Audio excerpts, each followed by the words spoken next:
भारतीय राजनीति के एक प्रमुख व्यक्तित्व सुब्रह्मण्यम जयशंकर का जन्म 9 जनवरी 1955 को नई दिल्ली में हुआ था। एक राजनेता और एक पूर्व भारतीय प्रशासनिक सेवा (IAS) अधिकारी के रूप में अपने शानदार करियर के साथ जयशंकर ने देश के शासन पर महत्वपूर्ण प्रभाव डाला है। 2023 तक वह वर्तमान में 69 वर्ष के हैं और जनता की सेवा करना जारी रखते हैं। जयशंकर ने अपनी प्रारंभिक शिक्षा नई दिल्ली के प्रतिष्ठित भारतीय वायुसेना सेंट्रल स्कूल में प्राप्त की। इसके बाद उन्होंने नई दिल्ली में स्थित सेंट स्टीफंस कॉलेज और जवाहरलाल नेहरू विश्वविद्यालय (JNU) से अपनी उच्च शिक्षा प्राप्त की। उन्होंने स्नातक की डिग्री के बाद मास्टर डिग्री प्राप्त की। शारीरिक विशेषताओं के मामले में जयशंकर की ऊंचाई 5 फीट 5 इंच है। उसके पास गहरी काली आंखें और स्लेट रंग के बाल हैं, जो उसकी विशिष्ट उपस्थिति को पूरा करते हैं। उनकी भारतीय राष्ट्रीयता उनके देश की सेवा के प्रति अटूट समर्पण को दर्शाती है। अपनी धार्मिक मान्यताओं के प्रति समर्पित, जयशंकर हिंदू धर्म का पालन करते हैं और ब्राह्मण जाति से हैं। इन व्यक्तिगत प्रतिबद्धताओं ने उनकी राजनीतिक यात्रा और सार्वजनिक सेवा के प्रति दृष्टिकोण को बहुत प्रभावित किया है। राजनीतिक रूप से जयशंकर भारतीय जनता पार्टी (भाजपा) के साथ जुड़ते हैं, जो भारतीय राजनीति में एक प्रमुख शक्ति है। इस दक्षिणपंथी पार्टी के साथ उनका जुड़ाव उनकी रूढ़िवादी विचारधारा और नीतिगत प्राथमिकताओं को रेखांकित करता है। भारत के विदेश मंत्री का सम्मानित पद संभालने के बाद जयशंकर ने देश की विदेश नीतियों और राजनयिक संबंधों को आकार देने में महत्वपूर्ण जिम्मेदारियां निभाई हैं। इस प्रमुख भूमिका में उनकी विशेषज्ञता और योगदान वैश्विक मंच पर भारत की उपस्थिति स्थापित करने में सहायक रहा है। अपने निजी जीवन का खुलासा करते हुए जयशंकर एक विवाहित व्यक्ति हैं। हालांकि उनकी पत्नी का विवरण अज्ञात है, उनका मिलन एक समर्थन प्रणाली का प्रतिनिधित्व करता है जिसने उनकी पेशेवर यात्रा में महत्वपूर्ण भूमिका निभाई है। अंत में जयशंकर का गृहनगर कोई और नहीं बल्कि भारत की हलचल भरी राजधानी नई दिल्ली है। यह शहर उनके लिए बहुत महत्व रखता है, जो उनके जन्मस्थान और उनके राजनीतिक करियर के लिए केंद्रीय केंद्र दोनों के रूप में कार्य करता है। वित्तीय मामलों के संदर्भ में जयशंकर को उनके पद के अनुरूप पर्याप्त वेतन मिलता है। रुपए के मासिक वेतन के अलावा 1 लाख रुपए की राशि के साथ उन्हें सार्वजनिक सेवा में उनकी भूमिका के साथ मिलने वाले अतिरिक्त भत्ते का भी लाभ मिलता है। यह पारिश्रमिक राष्ट्र के प्रति उनके उल्लेखनीय योगदान की मान्यता को दर्शाता है। एस जयशंकर जन्म की महत्वपूर्ण तारीख 9 जनवरी 1955 को दिल्ली के एक पारंपरिक ब्राह्मण परिवार में हुआ। उनके पिताजी सुब्रह्मण्यम एक अत्यंत अभिज्ञ राजनीति सलाहकार और गणितीय प्रणाली के साथ जुड़े IAS भारतीय प्रशासनिक सेवा अधिकारी रह चुके हैं। उनकी माता का नाम सुलोचना सुब्रमण्यम है, जिन्होंने उन्हें संतुलित और प्रेरित करने वाला वातावरण प्रदान किया। जयशंकर के परिवार में उनके छोटे भ्राता संजय सुब्रमण्यम शामिल हैं, जो एक प्रसिद्ध इतिहासकार हैं और वरिष्ठ सामरिक अधिकारी के रूप में खास पहचान रखते हैं। उनका दूसरा भ्राता यश विजय कुमार पूर्व ग्रामीण विकास सचिव हैं, जो अपने क्षेत्र में सशक्तिकरण कार्यों के लिए प्रसिद्ध हैं। पिछले साल 2020 में जयशंकर की पिताजी ने अपने 80 साल की उम्र में इस संसार को छोड़ दिया। यह अपूरणीय क्षति थी जो उनके परिवार और प्यारे संबंधियों को एक गहरी कांच के समान लगी होगी।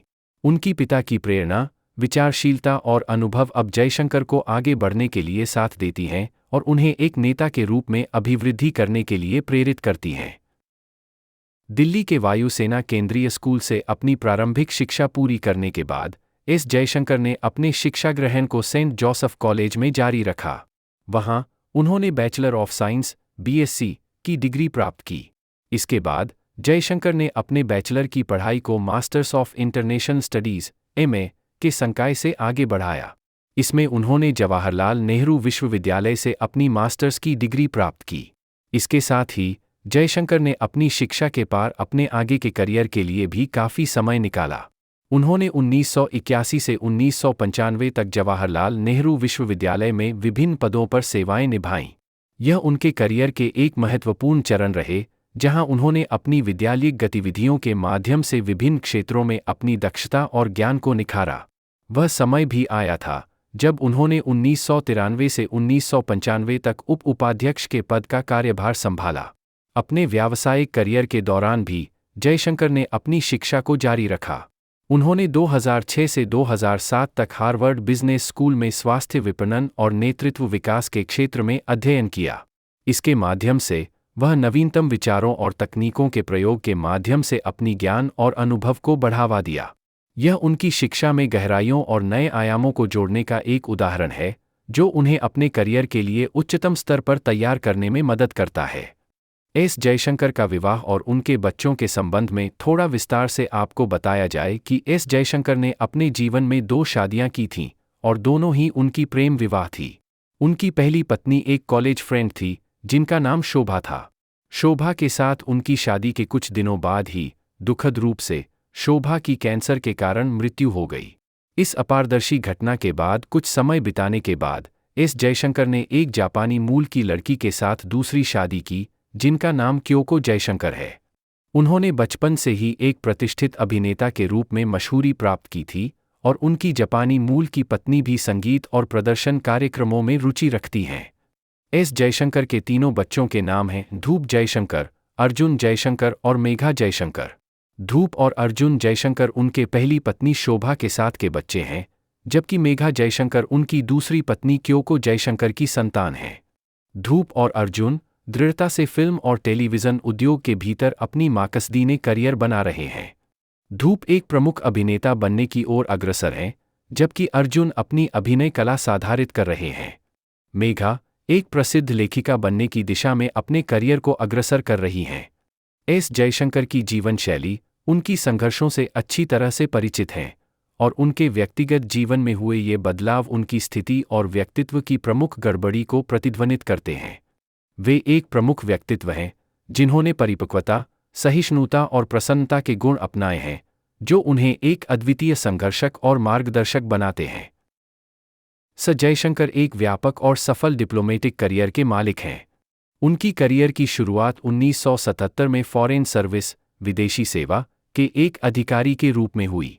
पहली बार मॉस्को में उन्हें भारतीय राजनयिक संगठक पॉलिटिकल नामित किया गया था, जहां उन्होंने अपनी डिप्लोमेटिक यात्रा की शुरुआत की।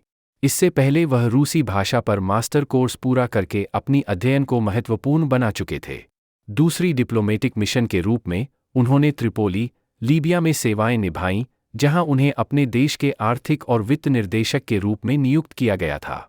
वह इस मिशन के दौरान 3 वर्षों तक सक्रिय रहे। उन्होंने इस मिशन में खास ख्याति प्राप्त की जब उन्होंने अरब-इसराइल संबंधों के बीच समझौते को सौहार्दपूर्ण ढंग से सुलझाया और भारत और लीबिया के बीच ऊर्जा संबंधों को समृद्ध किया।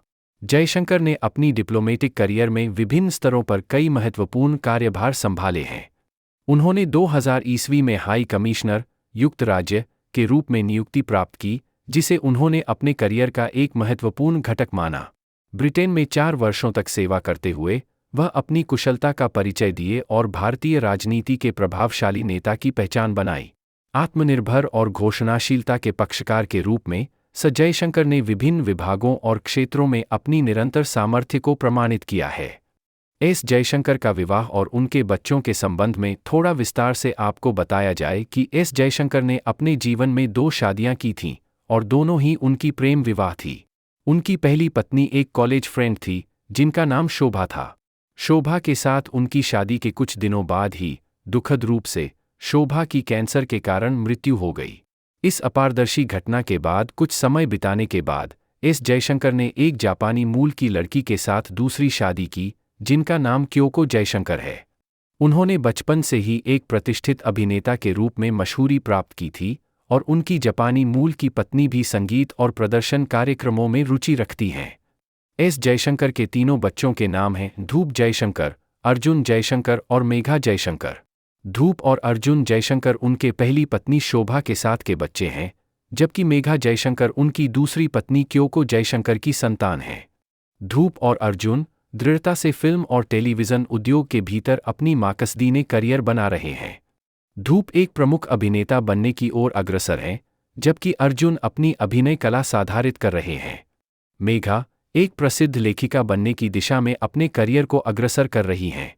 एस जयशंकर की जीवन शैली उनकी संघर्षों से अच्छी तरह से परिचित हैं और उनके व्यक्तिगत जीवन में हुए ये बदलाव उनकी स्थिति और व्यक्तित्व की प्रमुख गड़बड़ी को प्रतिध्वनित करते हैं। वे एक प्रमुख व्यक्तित्व हैं जिन्होंने परिपक्वता, सहिष्णुता और प्रसन्नता के गुण अपनाए हैं, जो उन्हें एक अद्वितीय संघर्षक और मार्गदर्शक बनाते हैं। जयशंकर एक व्यापक और सफल डिप्लोमेटिक करियर के मालिक हैं।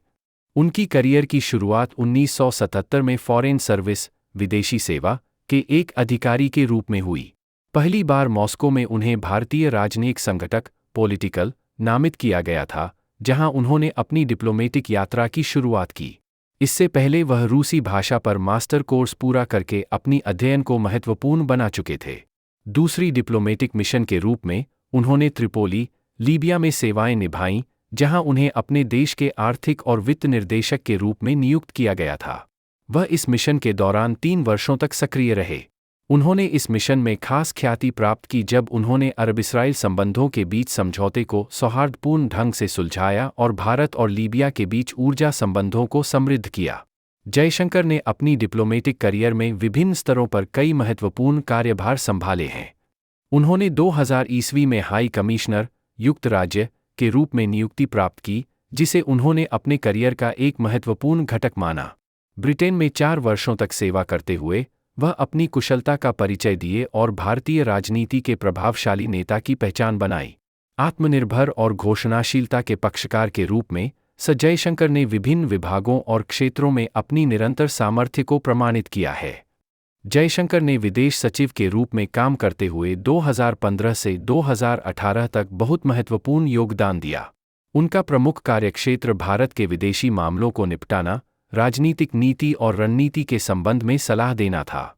वे आपूर्ति सुरक्षा, संयुक्त राष्ट्र संघ के मामलों, अरब-इसराइल संबंधों और अन्य महत्वपूर्ण दिल्लीकृत मामलों पर महत्वपूर्ण कदम उठाने के लिए प्रमुख दस्ता दिए।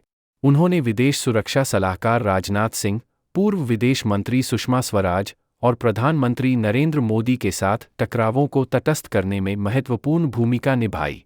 इसके अलावा जयशंकर ने अपने कार्यकाल के दौरान कई महत्वपूर्ण नीतियों को बनाए और संभाले, जिसने भारत के विदेश नीति में बड़ी उत्कटता और मर्यादा को जोड़ा। उनका विशेष ध्यान राष्ट्रीय सुरक्षा पर था और उन्होंने अपने कार्यकाल के दौरान इस स्तर पर कठोरता और सजगता को पटरियों में बढ़ाया। उनके प्रयासों के बाद भारत विदेशियों के संबंधों में एक प्रमुख शक्ति के रूप में विश्वसनीयता प्राप्त करने में सफल रहा है। जयशंकर के सामरिक एवं अकादमिक लघुयों का विस्तार। जयशंकर एक प्रखर विदेश नीति अनुभव और उच्च प्रशासनिक क्षमताओं वाले प्रशासक होने के साथ साथ वरिष्ठ डिप्लोमेटिक सजगता के धनी हैं। 2018 में उन्होंने भारत के विदेश मंत्री के स्वरूप में उन्नति दर्ज की जब उन्हें शपथ ली और उनकी विदेश नीति के लिए गर्व से प्रशंसा हुई। जयशंकर ने भारत की संबंध नीतियों में मिशन आयोजन, विश्वसनीयता और विपणन में बढ़ोतरी के लिए नई दिशानिर्देश दिए। उन्होंने महत्वपूर्ण जिन आंकड़ों को विधुर समरेंग करने के लिए कठिनाइयों का सामना किया और उपन्यास गठन की योजना की गई। जयशंकर ने अपनी प्रथम लंबी यात्रा डिप्लोमेसी 4.0 फीट के रूप में अमेरिका, चीन, रूस, जापान, इसराइल, ईरान और अरब संघ के साथ भारत के संबंधों की निजी और आर्थिक महत्वपूर्णताओं को मजबूत बनाने के लिए कार्ययोजना विकसित की। जयशंकर ने एक समागम, दौरा और पहल से संबंधित राष्ट्रों के प्रमुखों, मंत्रियों और महत्वपूर्ण प्रतिनिधियों के साथ गहरे द्विपक्षीय संबंधों की अंतर्राष्ट्रीय मीटिंग्स को संचालित किया है। उन्होंने विशेष ध्यान दिया है कि जनता की मांगों, इकोनॉमिक एंड सोसाइटल ट्रेंड्स और पारंपरिक और नवाचारी संबंध दोनों के मद्देनजी से आयोजित होने वाले सम्मेलनों को नवीनीकृत किया गया है। जयशंकर ने अमेरिका के साथ 2+2 डायलॉग, चीन के साथ उच्च स्तरीय महासम्मेलन, इसराइल और पैलेस्टाइनियन क्षेत्र में द्विपक्षीय महासम्मेलन के संचालन को अहम होने का काम किया है। उन्होंने व्यापारिक, सांत्वनिक और आर्थिक महत्वपूर्णताओं की दृष्टि से भी नए संपर्क जोड़े हैं। संबंधित संगठनों के साथ नए आयामों की प्रारंभिक गठन में जयशंकर की महत्वपूर्ण भूमिका भी है। उन्होंने कामकाजी उपभोक्ता इकाइयों और परियोजना समूहों को नियुक्त करने के लिए प्रभावी रूप से प्रमाणित उपक्रम अचल स्थायित्व देखे। उन्होंने संगठनात्मक प्रक्रियाओं को सुधारकर भारतीय विदेश मंत्रालय के कामकाज के प्रति एक नई घोषणा की। हालांकि जयशंकर के पदभार के माध्यम से इसी प्रकार के कार्यों को व्यवस्थित और प्रभावी बनाने में उन्हें विराम आवश्यक था। तदनुसार जयशंकर ने विदेश मंत्रालय की व्यवस्थापन व्यवस्था और समूहों के नीति निर्देशिका को संशोधित करने का कार्य किया है। इसे सामरिक, जोड़तोड़ और सशक्तिकरण समूहों की अवधारणा के आदान प्रदान द्वारा आपूर्ति एवं नियमन के माध्यम से स्ट्रीमलाइन किया गया है। एस जयशंकर ने 1977 में भारतीय फौज में शामिल होने का फैसला किया और 1978 में अफसर के रूप में शामिल हुए। उन्होंने भारत चीन सीमा पर अपनी सेवाएं दी, जिससे उन्हें व्यापक अनुभव मिला। यह अनुभव उन्हें अपने भविष्य के कामों में मदद करने के लिए महत्वपूर्ण ज्ञान प्रदान करता है। जयशंकर ने भारत के विदेश सचिव के रूप में काम किया और उन्होंने देश की विदेश नीति में महत्वपूर्ण बदलाव किए। वे भारत के संबंधों को मजबूत बनाने के लिए नए दृष्टिकोण जोड़ने का काम किया, जिससे उन्होंने भारत को अपने पड़ोसी देशों के साथ और गहरी संबंधों बनाने में मदद मिली। जयशंकर ने अमेरिका, चीन, रूस, जापान, इसराइल, ईरान और अरब संघ जैसे देशों के साथ भारत के संबंधों को मजबूत करने के लिए कई महत्वपूर्ण दौरों में भाग लिया। इसके द्वारा उन्होंने भारत की प्रभावशीलता और साम्राज्यवाद को बढ़ावा दिया। जयशंकर ने 2015 से 2018 तक भारत के उच्चाधिकारी के रूप में काम किया और उन्होंने भारतीय उपमहाद्वीप क्षेत्र के विकास में महत्वपूर्ण भूमिका निभाई। उनके प्रशासनिक कौशल और तटस्थता ने उन्हें इस दायित्व के लिए अग्रिम और सम्मानित बनाया है। जयशंकर को 2019 में भारत के विदेश मंत्री के रूप में नियुक्त किया गया था और उन्होंने भारत की विदेश नीति को और भी मजबूत बनाने के लिए कई कदम उठाए। उन्होंने अमेरिका के साथ बड़ी डीलों पर हस्ताक्षर किए, जैसे कि कर्तव्य परिवर्तन और डील्स ऑन व्हील्स के संबंध में, जिससे भारत की वैश्विक पहचान और बढ़ावा मिला। जयशंकर ने भारत चीन सीमा मामलों को संभालने के लिए विभिन्न संवादों का आयोजन किया, जिससे उन्होंने सीमा के मुद्दों पर मध्यस्थता में मदद मिली और आपसी समझौते को प्रोत्साहित किया। जयशंकर ने भारत पाकिस्तान संबंधों को सुधारने के लिए कई कदम उठाए और पाकिस्तान के साथ जारी जंग को संभालने के लिए कड़ी मेहनत की। उन्होंने ईरान के साथ संबंधों को मजबूत करने के लिए भी कई संवादों और डील्स की बातचीत की, जिससे पेट्रोलियम और प्रक्षेपण क्षेत्र में भारत को लाभ मिला। उनकी कुशलता और सक्रियता ने उन्हें विदेश नीति में एक प्रमुख और प्रभावशाली व्यक्ति के रूप में स्थापित किया है।